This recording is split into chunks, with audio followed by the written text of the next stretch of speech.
சாமந்தி பூவாலே சிங்காரிச்சு சந்தனம் குங்குமம் பொட்டு வச்சு சக்தி கரகத்து உச்சியிலே பச்சை கிளி ஒண்ணு சூட்டி வச்சு சாமந்தி பூவாலே சிங்காரித்து சந்தனம் குங்குமம் பொட்டு வச்சு சக்தி கரகத்து உச்சியிலே பச்சை கிளி ஒண்ணு சூட்டி வச்சு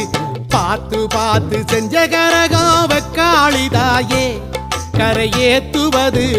பொறுப்பு அமாண்டிதாயே பார்த்து பார்த்து செஞ்ச கரகம்